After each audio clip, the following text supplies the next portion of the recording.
Qu'est-ce que vous allez faire? J'ai moins de 6 heures pour tailler, concevoir et poser un onlay. Suivez-moi. Je reçois ce patient, je vais nettoyer la carie. Ma limite est juxtagingivale.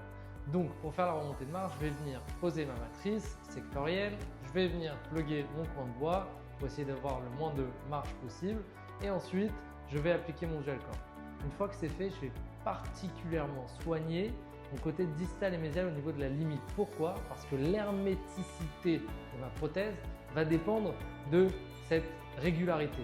Donc je vais essayer d'être le plus régulier possible. Pour moi, c'est le secret pour avoir une jolie prothèse, c'est être le plus régulier prothèse au niveau distal et mésial. Donc je vais venir évidemment tailler avec ma fraise, mais aussi venir affiner mon joint avec mon insert d'ultrason. Je vais utiliser plusieurs inserts, que ce soit un insert classique ou un insert diamanté, vraiment pour avoir le congé le plus net possible.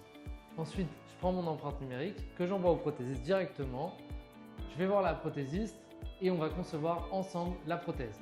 Vous voyez, ma taille, elle est vraiment nette au niveau distal et mésial.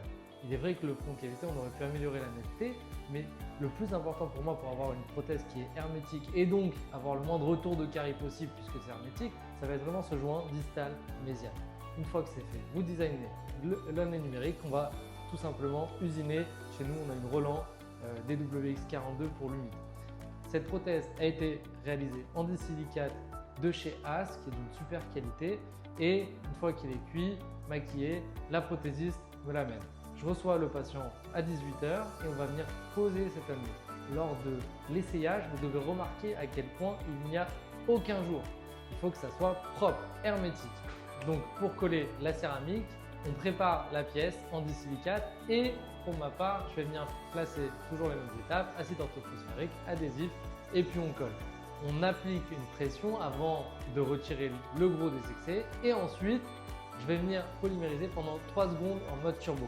Une fois que c'est fait, je finis de retirer les excès de colle et je polymérise pendant 20 secondes. Regardez la photo, si vous avez d'autres astuces à partager, n'hésitez pas.